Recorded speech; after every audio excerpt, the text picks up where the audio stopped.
Dora Costa, la antigua, estudiante de peritaje mercantil, magisterio, instructora para la formación del espíritu nacional, directora de hotel, artesana, mujer adelantada a su época. Mi personaje de hoy, nacido en Valleseco en un año del siglo pasado, fue pionera en cuanto a las libertades de la mujer. Autosuficiente desde muy joven, aprendió a sobrevivir en una dura época en cuanto a convencionalismos sociales. Mujer viajera, buscando siempre el bienestar de su familia. De verdad creo que vamos a tener a partir de ahora unos 60 minutos llenos de intensidad con Dora, y les aseguro que se nos va a pasar el tiempo sin enterarnos, imbuidos por ese interior que promete la personalidad de Dora Costa.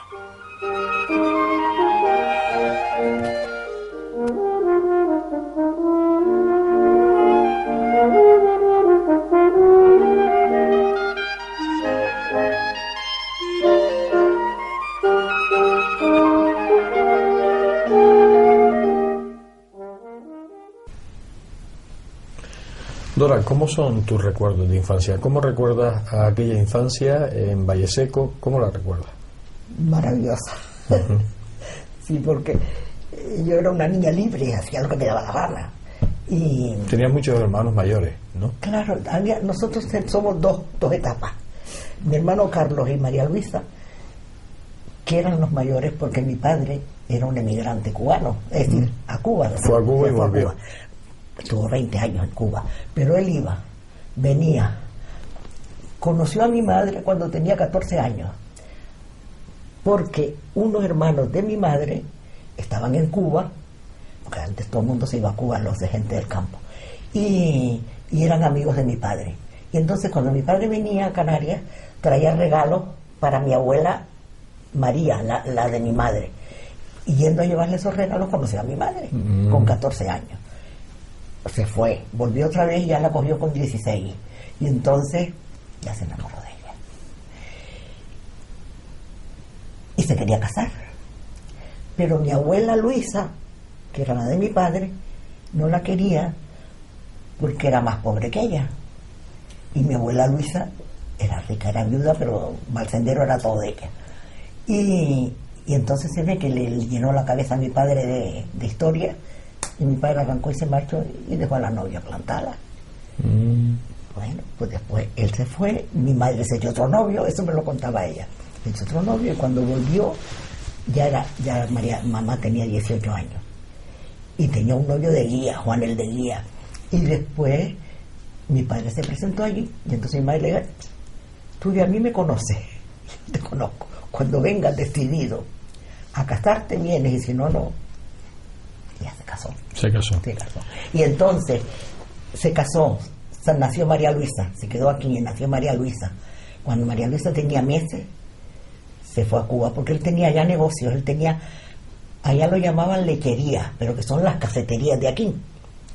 Tengo hasta una llave, una placa de la calle Vapor número 26. Y entonces se fue, estuvo como 2 años sin venir. Cuando vino, ya María Luisa tenía cerca de 3 años, se dejó encargado a Carlos. Y entonces Carlos y María Luisa se llevaban 4 años. Nació Carlos, él se quedó unos meses y se fue. Y después se tiró como 6 o 7 años sin venir. Y cuando vino, ya vino de arrancada. Entonces ya en ese segundo periodo nacieron Félix, Dora y Celeste. Entonces los 3 más pequeños, somos 2 etapas, porque yo tenía 7, 8, 9 años y María Luisa tenía 22 o 23 o 24. Y entonces, claro, nosotros jugábamos y nos subíamos a los árboles y cogíamos nidos, y yo me gustaba siempre coleccionar cosas. Yo estaba siempre coleccionando cosas y llegué a coleccionar huevos de pájaro. Huevos de pájaro. Y me subía a los árboles porque yo sabía dónde estaban los nidos y los íbamos buscando. Mira, tengo un nido de canario, tengo un nido de chauchao, no sé qué pájaro es ese, ahora no sé cuál es. Otro de jurnera, que es la hornera, pero nosotros llamábamos jurnera. Alpispita, yo sabía dónde estaban los nidos. ¿Y qué hacían con los huevos? No, yo nada, yo tenía una caja con algodón. Y entonces yo los iba poniendo muy colocaditos ahí en la caja esa. Y yo, pues nada, eso no se podía hacer nada, hasta que pasado el tiempo se van quedando secos, se quedan nada más que el cascarón, después se estropeaba, pero a mí me encantaba. El más grande tenía uno de paloma, después uno de mirlo, que era el otro que le seguía en tamaño, y después ya los otros eran casi todos del mismo tamaño, pero de distintos colores. Unos eran manchados de blanco y marrón, otros eran de azulito y blanco, todos eran distintos, pero yo sabía de qué pájaro eran todos. Sí, perdón. Y después la escuela. La escuela. ¿Cómo recuerdas las navidades de aquella época que tú tenías 5 o 6 años? Las navidades eran pobres no, eran, ¿qué te digo yo? Era una fecha distinta, pero yo nunca tuve juguetes ni nada de esas cosas, no. ¿Y había alguna comida especial? Se hacía una comida, sí. Sí. Se hacían, ¿cómo se llama? Buñuelos, unos buñuelitos, sí, que hacía mi madre. Y juguetes, los juguetes me llegaban a mí después, porque resulta que después mi padre era alcalde de Valle Seco en la época de la República, y entonces, pasados ya los Reyes, había un montón de juguetes de sobra, de eso ya que era muy barato, y entonces los Reyes me llegaban a mí a la semana siguiente de pasar los Reyes, que ellos habían dejado las palmas, era una muñeca de cartón piedra que después yo les lavaba la cara y se echaba a perder y ya no servía para más. Pero los mejores juguetes los hacíamos nosotros, con caña. Yo hacía pistolas para disparar con caña. Mi hermano Félix me enseñaba y yo las hacía. Aquello era había que tener un arte. Y hacíamos carretones con latas, le poníamos ruedas y le poníamos una cuerda y tirábamos de la cuerda. Nosotros no lo pasábamos muy bien. ¿Y el colegio cómo era? Era una escuela. Ya eran las escuelas, porque durante la República incluso creo que fueron mixtas, pero ya cuando yo empecé a ir a la escuela ya eran femeninos y masculinos, y nosotros teníamos una maestra que era una catalana, doña Angelina. Era la primera que a mí me dio, y yo fui a la escuela con 5 años, una cosa así, que me llevó mi hermano, y me acuerdo que por lo visto mi padre, cuando era alcalde, suministró muebles a las escuelas, y había una mesa larga con unas sillitas pequeñas, y entonces yo tengo aquí presente como mi hermano, que me llevaba a mí casi 3 años, yo tenía 5, él tenía 8, me llevaba a la escuela, y le dijo: doña Angelina, aquí está mi hermana y que vaya para la mesa. Que él sabía que mi padre había mandado una mesa allí, que fuera a sentarme en la mesa. Y entonces yo me acuerdo de eso, estar con las niñas pequeñas allí sentadas.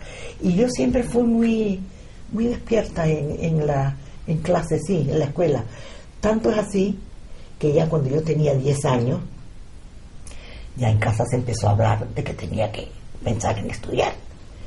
Y entonces mi hermana había terminado magisterio, porque María Luisa terminó el bachillerato y cogió la guerra, que ya no se cerraron las universidades y había problemas de esto, porque ella quería estudiar farmacia. Pero al venir todo ese follón, entonces se quedó aquí. Entonces, como durante la guerra habían muerto muchos maestros, faltaba mucha gente, se hicieron unos cursos que los llamaban las maestras relámpago, porque las que tenían el bachillerato completo tenían una serie de asignaturas, pedagogía, yo me acuerdo de oírle hablar a ella de pedagogía y no sé cuántas cosas más, y entonces ya les daban el título de maestra.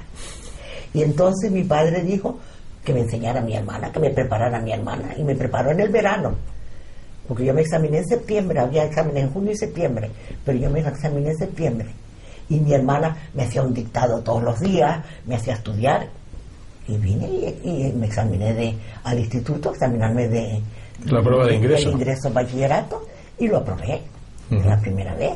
Y entonces hice primero y segundo, lo hice en el instituto, que estaba don Manuel Socorro de director, y él recordaba a mi hermana, porque mi hermana después fue una niña modelo, era muy buena estudiante, pintaba de maravilla. Don Nicolás Maciú fue su profesor, y bueno, mis sobrinos tienen los cuadros que ella había pintado con don Nicolás Maciú, y don Manuel Socorro tenía muy buen recuerdo de mi hermana. Y claro, cuando me matricularon a mí por los apellidos, pues ya él sabía quién era, y incluso luego conmigo me preguntó por mi hermana, además, ella me preparó y tal. Y entonces yo hice allí 2 cursos, y después se abrió la escuela de magisterio, Y cuando se abrió la escuela de magisterio, había una profesora que era Celeste Torrent, hermana de un médico que estaba en Valle Seco, y le dijo a mi madre que por qué en vez de seguir haciendo el bachillerato no me pasaba a magisterio, que tenía que hacer un ingreso y que así ya no perdía tiempo, y de los 12 años... Iba directamente, sí, que era la época que se podía salir de maestro con 15, 16 años. No, 15 o 16 no, porque había que hacer después... Eran 3 años, 4 años, ¿no? Sí, 4 años por lo menos. Eso, y entonces, pues mi madre dice, bueno, tal. Pues yo me preparé para hacer el examen de ingreso en magisterio, y me preparé en el Colegio Lope de Vega. Colegio Lope de Vega. Que había en la calle Torre. En la calle Torre, que ya no existe también. Ya no existe tampoco, no. Y me preparó un chico, Jorge Sanabria. Jorge Sanabria. No, el nombre era Fernando Jorge Sanabria. Y me preparó a mí sola, porque no había nadie más, alumna, pero yo fui a preguntar si me podía preparar, porque ya mi hermana estaba casada y ya tenía sus problemas. Y Jorge me preparó y hice ingreso en magisterio, y aprobé el magisterio. Y entonces empecé a ir a la escuela de magisterio. Empezamos en octubre, y en diciembre vino la orden de que se cerraba la escuela normal, que se llamaba en aquel entonces. Normal, ¿no? Y nos quedamos que teníamos que seguir estudiando libre y de examinarnos después. Estábamos jugando en la Plaza de la Feria, en la Plaza Santana, todo el día. Y entonces empecé a volver al Instituto de Libre Oyente para tercero de bachillerato. No, libre oyente, si no me preguntaban ni nada, yo le estudiaba. Y entonces ya mi madre se lo tomó más en serio y dice, no, esta niña que... Ya mi hermano terminó el bachillerato, porque antes mi hermano estaba haciendo el bachillerato en el instituto también. Y entonces yo me sentía un poco protegida, porque iba con él y venía con él. Pero entonces ya Félix terminó séptimo, y ya entonces, bueno, pues tenía que llevarla a un colegio. Entonces empezó a pensar que si las dominicas o las teresianas, mi padre no era muy amigo de monjas, ni de curas, ni de nada de esas cosas. Y entonces, bueno, pues el Viera y Clavijo, que era un colegio seglar. Pues bueno, ¿pero te vienes de Valle Seco a vivir a Las Palmas o sí? Sí, no, me vengo porque ya nosotros teníamos en Triana. Ya se habían mudado. Claro, ya teníamos, mi hermana ya vivía en la casa, en la calle de Triana, habían 2 pisos grandes, pero en la azotea habían 2 habitaciones y un baño y una cocina, que era lo que ocupaba mi hermana. Pero después, cuando mi hermana se casó, ya se pidió el piso grande, uno de los pisos grandes. Y entonces ya mi hermana... Pero estando en Valle Seco ya tenían esas casas. Sí. No, sí, esa casa desde que mi hermana estaba estudiando. Después ya ella, cuando ya salió del internado, porque ya al terminar el internado era el instituto, ya ella tenían esa casa allí, que era donde vivía doña Berta, uno de los pisos, porque estaba otra italiana, doña Miguelina, y entonces ya allí era donde teníamos nosotros la casa donde vivía mi hermana María Luisa, y donde nosotros veníamos de Valle Seco, veníamos a parar allí. Sí, claro. Y ya cuando ya yo me vine, ya vivíamos allí fijo. Dora, ¿cómo era la juventud de aquella época? ¿Existían bailes? Buenísimo. Bueno, yo me imagino que se miraba mucho, muchas historias se miraban, ¿no? Bueno, porque me imagino que el pasear por Triana era una eso era fabuloso. Era una de las diversiones que había. Y yo lo que hacía es, como veníamos del Viera y Clavijo, yo bajaba por la plazoleta de Gustavo de Mendoza y bajaba a Remedios y después San Pedro. Pero yo cuando me iba a Triana, no íbamos a Triana, cogía por la Peregrina, no bajaba. Era más rápido. No, y salía directamente a Maltese. Claro, y después a Triana. Y entonces yo salía del colegio a las 7:15. Y entonces nos estábamos en Triana dando vueltas para acá y para allá, donde se veían los pretendientes, los novios.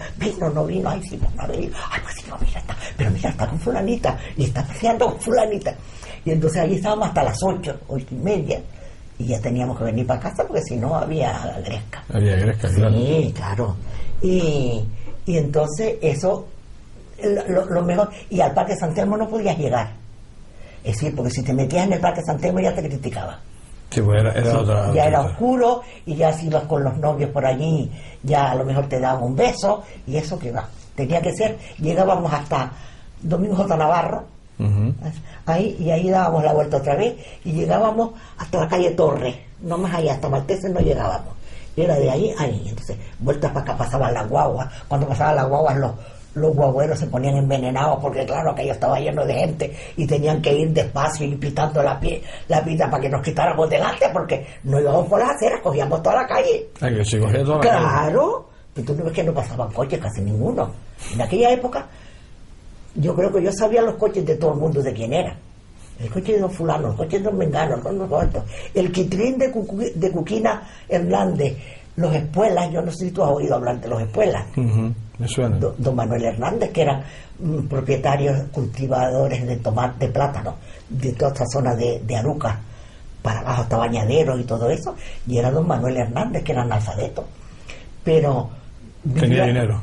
Muchísimo, vivían en Triana, en una casa muy bonita. Yo creo que esa casa ha desaparecido, que era pequeña, con 2 plantas nada más, pero tenía como una terracita afuera, y entonces esos tenían coches de caballo, porque en aquel entonces no había gasolina, no había casi coches, casi ninguno, y estaba la Pepa, el tranvía, que era de carbón, ¿no? Sí, que era de carbón, claro.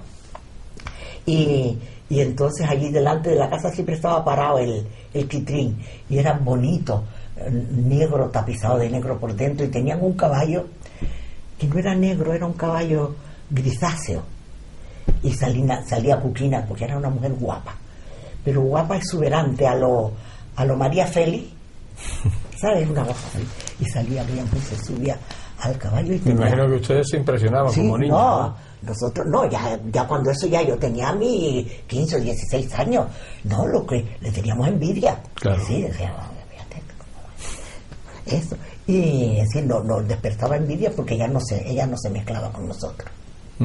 ¿Había bailes en aquella época? Sí, había bailes, no, había, lo más elegante que había era el té bailable en el Hotel Parque a las 7 de la tarde, una cosa así, que tocaba una orquesta, la Orquesta Mejía, y después estaba otra orquesta, ¿cómo se llamaba?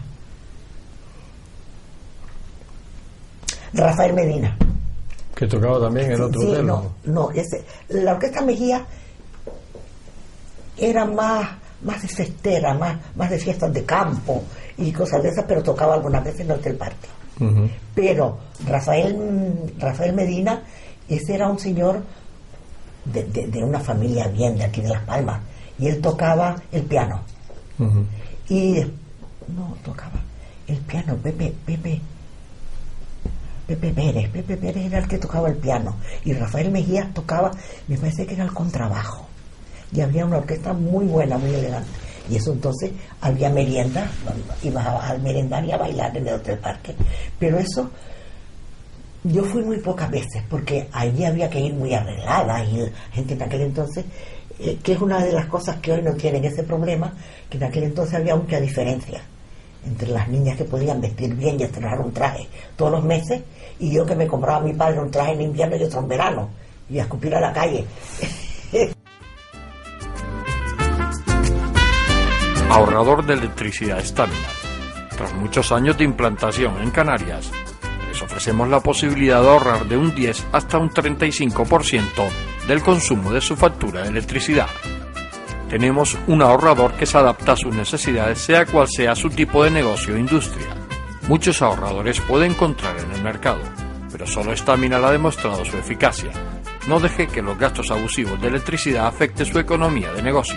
Pídanos presupuesto sin compromiso al 921-481-249. Ahorrador de energía Staminal, la solución a sus problemas de exceso de consumo. Ahorre de un 10 hasta un 35% de su factura de electricidad.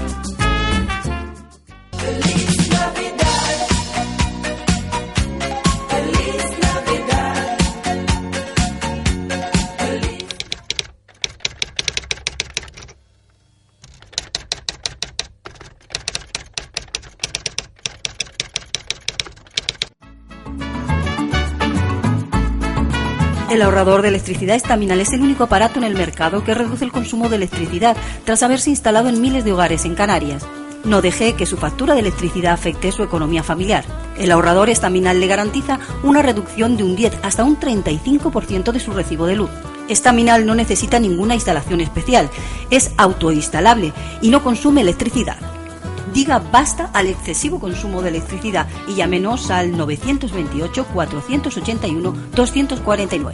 Reduzca hasta un 35% de su factura de electricidad. Estaminal, su seguro de ahorro.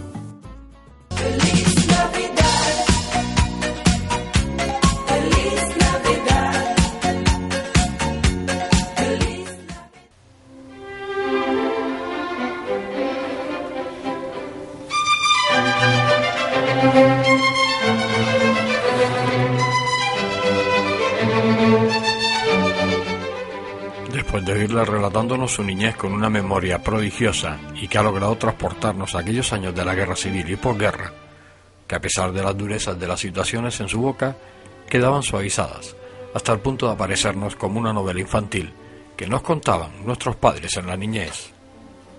Dora es un gran mundo que nos permite a través de ella apreciar y darnos cuenta lo que era la sociedad y sus reglas en determinados momentos muy duras, sobre todo para las mujeres.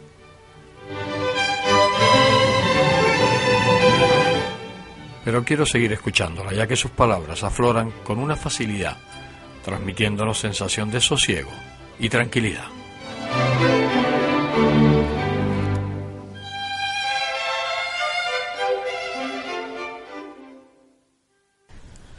Dora, estamos hablando ya de tu época de que terminas el bachiller, haces tu reválida, empiezas en la escuela de comercio, intentas hacer peritaje mercantil, ¿no? Tengo un accidente. Tienes un accidente y ahí se chafa Sí. lo de tu profesión de perito mercantil, Sí. se chafa. Sí, entonces hice el servicio social. Porque querías sacarte el carnet de conducir. Sí. Y entonces, Y era obligatorio, ¿no? sí, no te lo daban si no tenías servicio social. Y entonces ahí me ficharon para mandarme a Madrid a hacer unos cursos que ellos llamaban una carrera, de instructora general de juventudes. Y yo, como era gratis, y mi padre no me podía poner pega, Y dije que además te sí. mandaban fuera a estudiar, ¿no? Sí, me llevaban a Madrid, sí, no, me llevaban a Madrid. Y entonces, pues ya mi padre, bueno, él no estaba muy de acuerdo con que yo me fuera afuera, ¿sabes? Pero, bueno, no tenía que gastar dinero y entonces dice, bueno, pues, a que se vaya la niña. Y me fui, estuve 2 cursos haciendo instructora general de juventudes y después vine, hice un verano de práctica ahí en San Cristóbal con niñas que venían de las islas y después ya en el curso empecé a dar clases en las dominicas, las teresianas y en el instituto. Pero Blanca Naranjo no estaba muy de acuerdo con mi estilo de vida. y entonces me llamó. No era muy del régimen, ¿no? Yo no era, yo no tenía un espíritu falangista. Y entonces me llamó y me dijo eso, que lo sentía, que yo tenía un empuje tremendo, que hacía las cosas estupendamente, pero que claro, que mi manera de pensar y de actuar no estaba de acuerdo. Pues muy bien. Y entonces ya me fui de la sección femenina y empecé a buscarme trabajo, porque yo lo que quería era trabajar, que yo no tuviera que pedirle dinero a mi padre, porque mis hermanas no trabajó ninguna. Y entonces conseguí un trabajo en un laboratorio y me fui a hacer laboratorio de productos de la pesca. Y ahí estuve 5 años, no 6, casi 6. Yo empecé en el 56 y estuve hasta el 60. No, yo empecé en el 54, estuve hasta el 62. Y entonces de ahí me vine a una residencia de turismo, Que es cuando tú entras la Colombia, que es cuando empiezo a meterme en hostelería, en la calle Colombia. Y ahí se interrumpe por una situación especial y me voy a Madrid. Estamos hablando de los años 60, ¿no? Al principio de los 63 ya. Sí. ¿Cómo era el Madrid de los años 60? Cuando tú llegas, El Madrid era un pueblo, quiero decir, era un pueblo... ¿Pueblo grande? No, era un pueblo porque donde tú vivías... Todo el mundo se conocía. Sí. Ya yo era la canaria que vive en tal sitio y la señora que tiene la ferretería, una cerrajería, y el señor que tiene la tiendita al lado, que yo iba a comprar queso de Burgos, como una tienda de aceite y vinagre, y el ¿cómo se llamaba aquello? El comercio, el mercado de... Esto era, en la calle era, ¿cómo se llamaba? Tú fuiste, César, Cardenal Cisneros, era Cardenal Cisneros, en la calle Cardenal Cisneros, y Olavide, el mercado de Olavide, y allí todo el mundo se conocía, ya todo, fulanita, menganita, la peluquería que estaba en la calle que subía a la otra calle de arriba, que era muy famosa. ¿Cuántos años te quedas en Madrid? No, en Madrid me quedó un año. Espérate. Yo me fui en junio. No llegó al año. No llegaste al año. No, en junio hasta marzo del año siguiente. ¿Que regresa? No, aquí no. No sigues tú. No, ya de allí me vengo a Marbella. ¿Te vas a Marbella? Sí, porque entonces ya yo me encontré en Madrid con el bebé. Tenía que trabajar, tenía que buscar dinero porque yo no tenía. A mi casa no podía pedir dinero porque me decían, vente para acá, que no estás haciendo nada ahí. Y entonces empecé... ¿Vas a Marbella? Sí, empecé a buscar dónde trabajar. Y entonces me surgió por una amistad de venir a Marbella, que tenían un comercio, una tienda, un local para poner una tienda. Entonces era un chico que había sido aquí director del Hotel Santa Catalina. Y éramos amigos porque nos reuníamos a jugar a los bolos, en la bolera, y mi amiga Chelo y el marido, y teníamos un grupo de amigos. Y entonces yo sabía que él estaba allá, además él estaba muy bien relacionado. Y cuando le dije, digo, mira, me pasa esto y necesito trabajar. Y entonces me dijo, ¿tú te quieres ir a Marbella? Y digo, yo me voy a donde sea. Y dice, porque mira, allí tenemos un local que queremos abrir una tienda y tal. Pues arranca y me vine para Marbella. Y dice, tienes que ir a Torremolinos. En Torremolinos me tenía que poner en contacto con otra familia de allí que iban a ser socios, para no cansarte. Yo me quedé en Marbella. La tienda estaba en un sitio criminal, porque allí no iba ni Dios. y entonces estuve allí, declarando por los bolos, como decía mi madre, sacando para cobrar el sueldo que tenía que cobrar todos los meses, que eran 4.500 pesetas. Pero a la vista de que eso no. Y allí estuve desde marzo del 63 hasta noviembre del 64. ¿Fuiste un año ahí? Un año, no, casi 2 años. Casi 2 años. Sí, porque estuve de marzo a diciembre y después de eso a noviembre, sí. Y que era cuando Marbella estaba empezando. Claro. En Marbella no había la Torre de Marbella, que era donde estaba la tienda, el Hotel Don Pepe, que se acababa de estrenar, de inaugurar, el Hotel El Escol Marbella, que estaba abajo en la playa, tenían sus playas privadas y todo. En aquel entonces aquello era una república. Ibas caminando, todo el mundo se conocía. Allí me encontré con un Pepe Mesa, que fue futbolista del Real Madrid. Imagínate que él era en aquel entonces mayor que yo tenía 30 y tantos años y él tenía 45, así que era del Real Madrid del principio, y él fue jugador del Real Madrid. Pepe Mesa. ¿Tú conocías a Pacota Mesa? ¿Oíste hablar de Pacota Mesa? Que era actriz, que no sé cuánto. Bueno, pues un hermano de ella. Y ahí tenían un restaurante con una chica, ahí todo el mundo estaban juntos, no se habían casado ni nada, y él tenía un restaurante muy bonito y me decía, vete a cenar una noche y tal, y yo tenía mucha mirada. Entonces todo el mundo se conocía en Marbella. ¿Y en Marbella cuánto tiempo estás? Eso, no llegó a los 2 años. Y ahí me vengo para Tenerife, porque el dueño de la tienda, Felipe, eso, estaba casado con una chica de Tenerife, Jesús Ramos. ¿No te suena Jesús Ramos de nada? Bueno, pues estaban haciendo una residencia en el Médano. Y entonces él me dijo, mira, la residencia, estamos haciendo la residencia y tú te quieres ir a Tenerife. Pues claro, yo no quería venir para Canarias con él. Y entonces resulta que yo me voy a todos sitios, vamos. Como no sé, a Las Palmas no quería venir. Digo, pero a Tenerife vamos.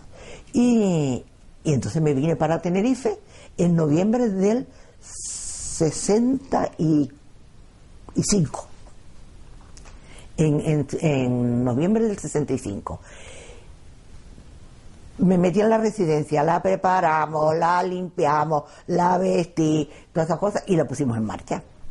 Yo como directora, como encargada general. Era una residencia pequeñita de 130 plazas nada más.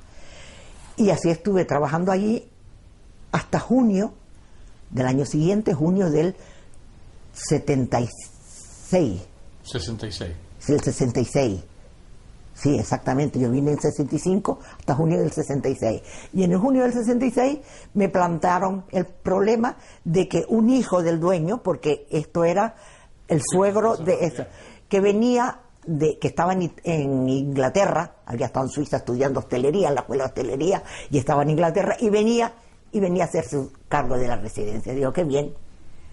Yo me quemé las pestañas ahí poniéndola en marcha, y entonces me decía, no, nosotros te buscamos. Pero la verdad es que querían echarme porque yo tenía el niño. Es decir, porque no estaba bien de que yo tuviera el niño.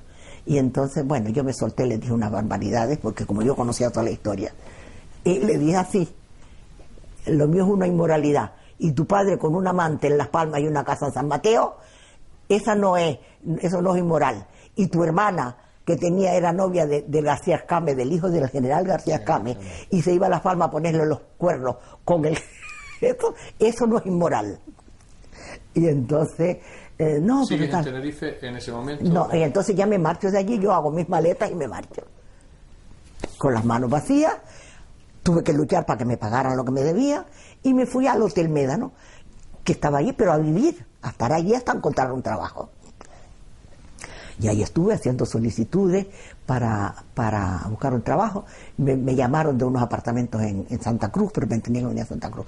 Total, que cuando yo vine a Santa Cruz a solicitar ese trabajo, el director del Hotel Médano, cuando volví, me dijo, Dora, pues yo estaba como cliente, me dijo, ya sé que fuiste a buscar un trabajo, ¿te salió algo? Digo, no me interesa. Dice, pues mira, yo te voy a proponer una cosa. Dice, Dietri era la mujer, una inglesa, está embarazada y se quiere ir a Inglaterra a dar a luz a Inglaterra. Y la mujer era la gobernanta del hotel. Tú a lo mejor aspiras a otra cosa, porque ya estaba directora. Aspiras a otra cosa, pero yo te propongo que te quede una temporada por lo menos de gobernanta en el hotel. Yo te voy a pagar lo mismo que estabas cobrando allá. Digo, pues me quedo. Y me quedé, iba por una temporada y me estuve 7 años. 7 años. Sí, casi 7 años. Y ya de ahí, del Médano, ya me vine a Las Caletillas, que fue cuando inauguré el Hotel Punta del Rey, que es un hotel de 1000 plazas, que vine a inaugurarlo, donde perdí 8 kilos de peso, la inauguración. Ahí estuve 14 meses, porque aquello fue un desastre, eso fue una estafa al gobierno alemán, porque ese hotel se hizo con unos créditos que daba el gobierno alemán para emplear en países en vías de desarrollo, y nosotros en el 72 estábamos en vías de desarrollo. Y claro, eso era una empresa alemana, Contigrun, que venían una gente de allá, Nemes y Domen, que era un judío alemán, y ese era el gerente. El gerente. Y después estaba Nemes, que era el director de la cosa de hostelería, porque ellos tenían también agencias de viajes y esas cosas. Y ese hotel lo abrí yo, pero ahí no estuve sino 14 meses porque aquello fue un desastre. ¿Sí?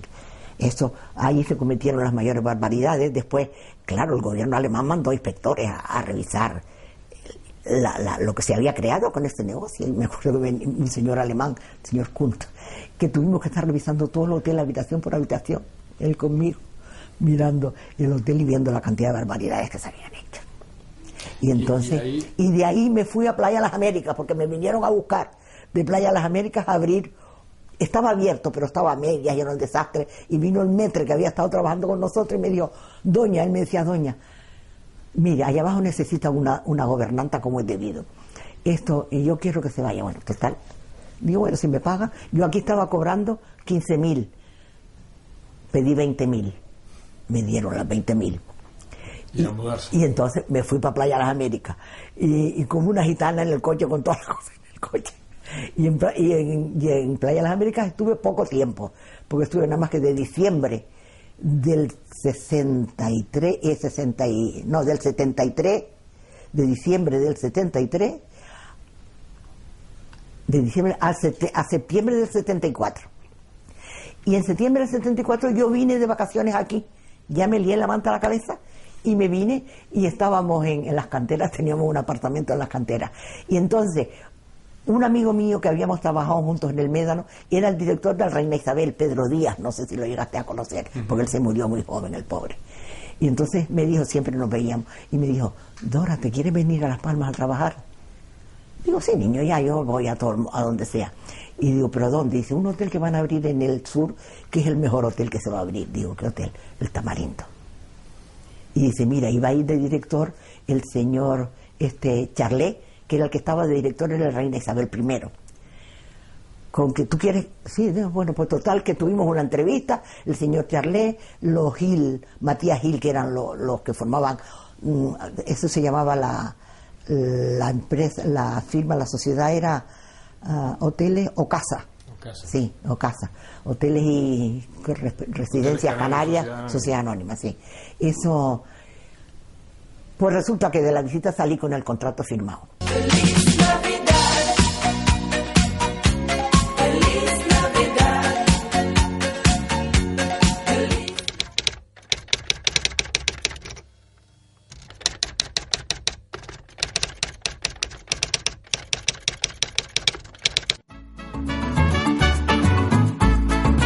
El ahorrador de electricidad Estaminal es el único aparato en el mercado que reduce el consumo de electricidad tras haberse instalado en miles de hogares en Canarias.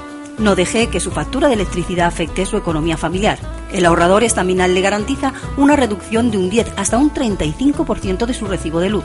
Estaminal no necesita ninguna instalación especial, es autoinstalable y no consume electricidad. Diga basta al excesivo consumo de electricidad y llámenos al 928-481-249. Reduzca hasta un 35% de su factura de electricidad. Estaminal, su seguro de ahorro. ¡Feliz Navidad! ¡Feliz Navidad! ¡Feliz Navidad! Ahorrador de electricidad Estaminal. Tras muchos años de implantación en Canarias, les ofrecemos la posibilidad de ahorrar de un 10 hasta un 35% del consumo de su factura de electricidad. Tenemos un ahorrador que se adapta a sus necesidades, sea cual sea su tipo de negocio o industria. Muchos ahorradores puede encontrar en el mercado, pero solo Estaminal ha demostrado su eficacia. No deje que los gastos abusivos de electricidad afecten su economía de negocio. Pídanos presupuestos sin compromiso al 928-481-249. Ahorrador de energía Estaminal, la solución a sus problemas de exceso de consumo. Ahorre de un 10 hasta un 35% de su factura de electricidad.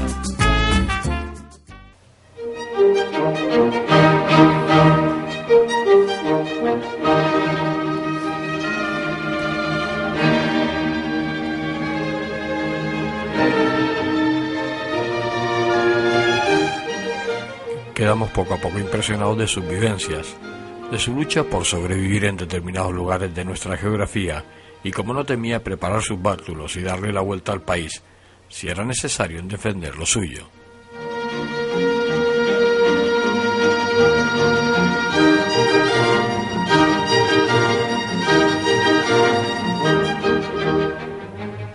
Me comentaba fuera de micrófono que había nacido 50 años antes de su verdadera época, y yo pienso que gracias a ella muchas mujeres emprendieron un camino que hasta entonces nadie se había atrevido a realizar. Van pasando los minutos y debo de reconocer que no me he dado cuenta del paso del tiempo, ya que nos envuelve su dialéctica tan clara y a la vez tan maravillosa. Vamos a seguir escuchándola, merece la pena.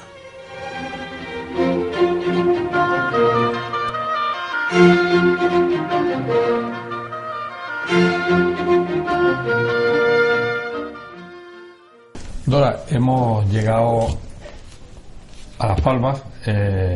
Aquí te jubilas en el sur, en Playa del Inglés.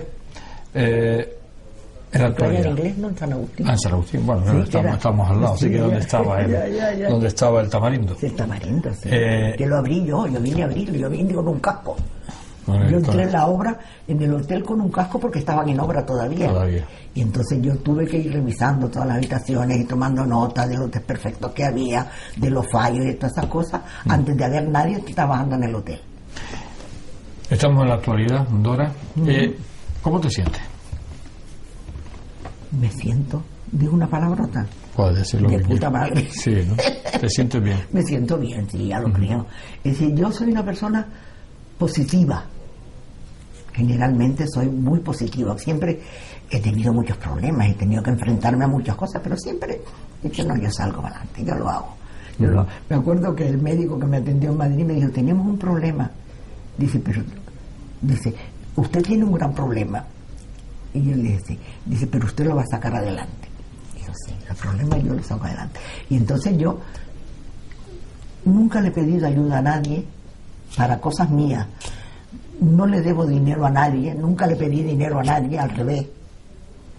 Yo presté y no me devolvieron. Pero yo me siento, como te digo, orgullosa, satisfecha de mi vida, porque he hecho muchas cosas que posiblemente en otras circunstancias no las habría hecho. Si yo estuviera casada con un marido, a lo mejor me salía un marido. ¿Te sentiste un poco pionera en tu época? Sí, completamente. Sí. Tú rompías los moldes. Sí. Eso, mira, todavía pequeñas, bueno, teníamos 15 años, 14, 15 años, éramos las niñas del ¿cómo se llamaba aquello? De la Acción Católica. Y don José Naranjo era el coautor de Acción Católica y además era profesor en el Viera de religión. Y entonces todos los domingos teníamos misa a las 11 en San Francisco, y después teníamos el centro donde se reunían para... Sí, se reunía, había charlas, se decidía lo que se iba a hacer, lo que no se iba a hacer, precisamente en el Colegio López de Vega. Allí había una habitación, un salón que era esto. Y resulta que yo tenía un pretendiente, un novio, mi novio del colegio, Carlos Morales Padrón, que tenía una tía en la calle La Peregrina, una tía inglesa que no vivía allí, había un piso vacío. Y entonces hizo una fiesta allí, pero una fiesta, un baile, pero una fiesta donde estábamos 40 chicos y chicas, ya de 15, 14, 15 y 16 años. Al lado vivían los Ayala, don Juan Ayala, y que eran de velo, como digo yo, espíritus puros todos. Y entonces don José Naranjo era muy amigo de ellos. Y entonces estos le dijeron a don José Naranjo que había habido una fiesta, que un montón de chicas y chicos juntos allí, que no había personas mayores ninguna, no sé cuánto. Y bueno, y entonces él sabía, porque él sabía que habíamos estado allí, yo no sé, se lo dirían los otros todos. Y me acuerdo que al domingo siguiente, cuando fuimos al centro de Acción Católica, me dijo, bueno, como ustedes ya van a bailes de juventud, nosotros éramos lo que se llamaba aspirantes, y después estaban las juventudes, y nosotras todavía no teníamos edad sino de aspirantes. Como ustedes ya van a bailes de juventudes, pasarán a aspirantes, pasarán a juventudes. Y Chelo y yo, que éramos vecinas y amigas, y Josefina Araña, nos miramos juventudes. Y cuando salimos dijimos, tú sigues en Acción Católica, yo no soy en Acción Católica. Pues ya no quiero más Acción Católica, porque no, es decir, toda la historia es porque habíamos ido a hacer baile, y me atuve donde había 40, por lo menos 40 personas, chicos y chicas, y además con el pick-up y todas esas cosas, y bailando swing, que en aquel entonces se empezaba a poner de moda. ¿Te arrepientes de algo que has hecho en tu vida, o te ha quedado algo por hacer? ¿Tienes alguna espina clavada de que no has podido hacer algo que quisiste hacer? Sí la tengo. Primero lo de medicina, que yo soy un médico vocacional. Sí. Como se dice, no me sale la palabra, pero es decir, que me lo impidieron. Esto es una cosa. Y otra cosa que tengo siempre clavada adentro, que lo debía haber hecho, en Marbella, cuando yo me iba a venir de Marbella, vivía en un edificio de apartamentos, y entonces yo era presidenta de la comunidad. Y claro, como yo me venía, convocamos una junta de la comunidad para decir que yo me venía para que se nombrara otro presidente. Y entonces entre los representantes estaba un señor que era ¿cómo se llamaba aquello? Bueno, de una inmobiliaria muy importante, Exclusiva Ramírez, no acuerdo se llamaba, que era cuando Marbella empezaba a edificar. Y entonces me dijo, bueno, ¿y por qué se va la presidenta? Y yo le dije, porque tengo que ganar dinero. Yo necesito ganar mucho dinero. Y entonces me dice, bueno, mire, pásese por la oficina. Teníamos una oficina en la calle principal, en la calle Ricardo Soriano. Pásese por la oficina, que yo necesito una persona al frente de la oficina, una persona dispuesta y capacitada y no sé qué. Y yo dije, no, pero ya yo me he comprometido a ir a... Bueno, de todas maneras, y no fue. Ahí se quedó, y yo me he arrepentido montones de veces porque era la época en que Marbella empezó a subir, claro, aquello allí. Hubiera sido... Sí, yo me habría quedado allí de encargado, de jefe de la oficina, de la exclusiva, pues yo tenía la central en Madrid. Entonces yo me venía. Y yo me he arrepentido montones de veces de no haber ido yo a ver al señor Ramírez. ¿Tiene muchos enemigos en esta vida? Que yo sepa, ¿no? No. Si hay alguno por ahí que yo no lo conozco. Creo que lo ha declarado, ¿no? Sí, ¿no? ¿Y amigos? Amigos tenía muchísimos, pero ya a estas alturas me van quedando pocos.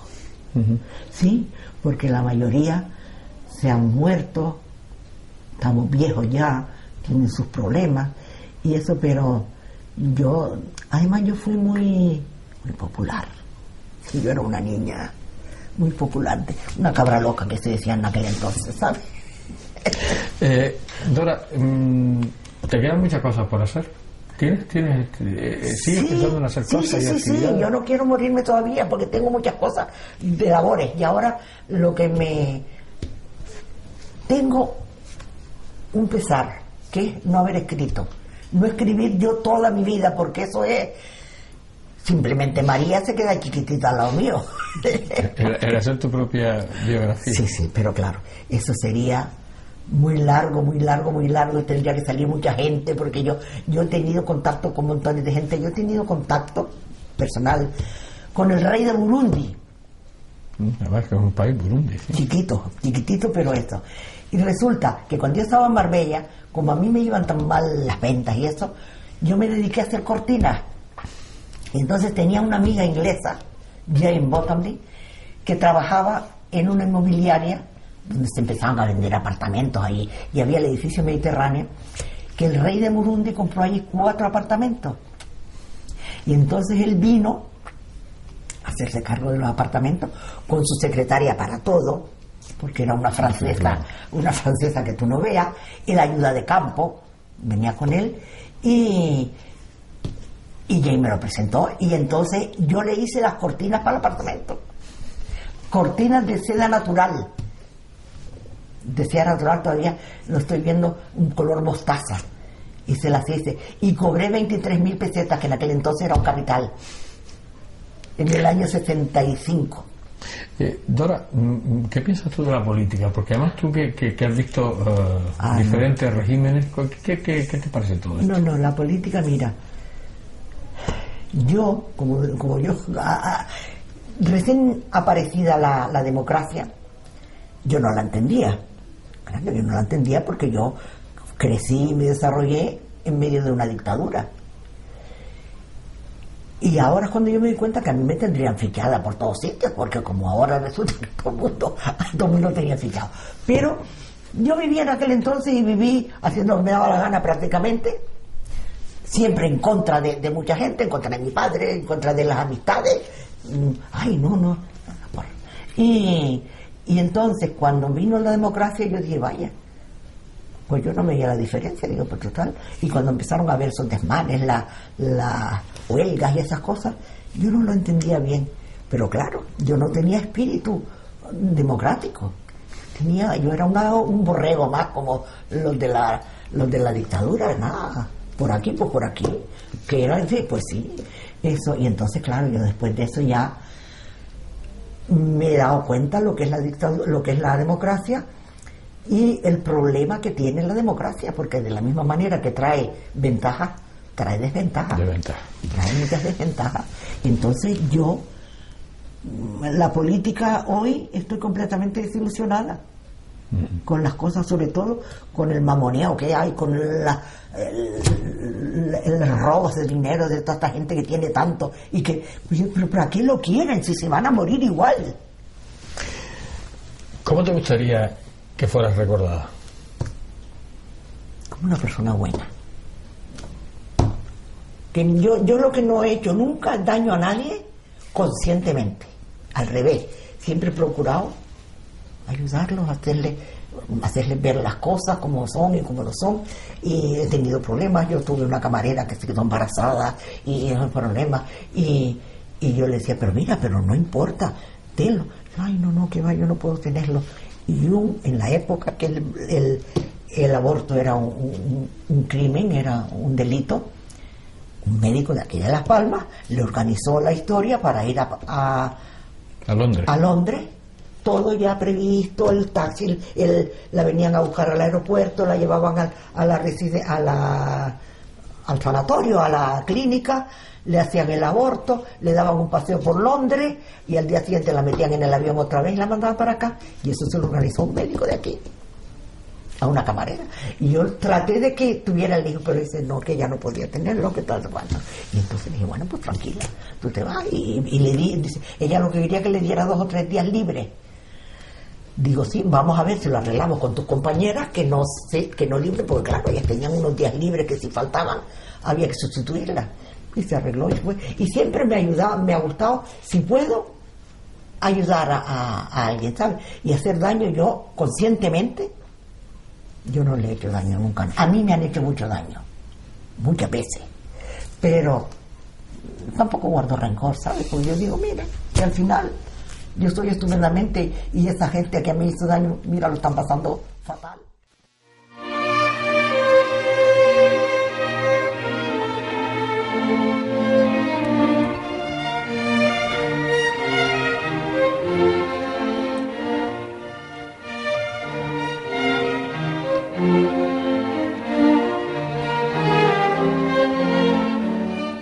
Se nos ha terminado el tiempo, tanto mi compañera en la cámara como yo nos hemos dado cuenta que se han quedado muchísimas cosas por oír y seguramente tendremos que hacer una segunda parte, como hemos prometido a algunos personajes entrevistados anteriormente.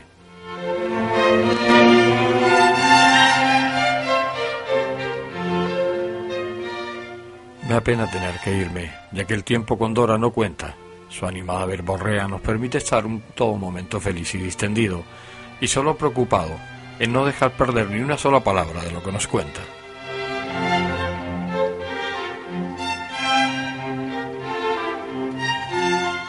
Dora Costa la Antigua, mujer pionera adelantada a la sociedad que le tocó vivir, rompió las reglas que se le imponían a las mujeres y demostró que todo es posible si se intenta y se tiene empuje, ilusión y ganas.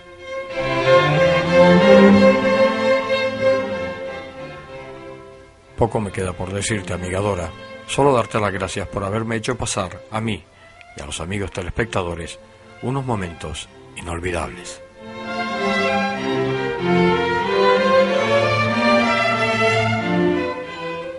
Dora Costa la Antigua, no cambies nunca, solo me queda decirte, hasta siempre, amiga.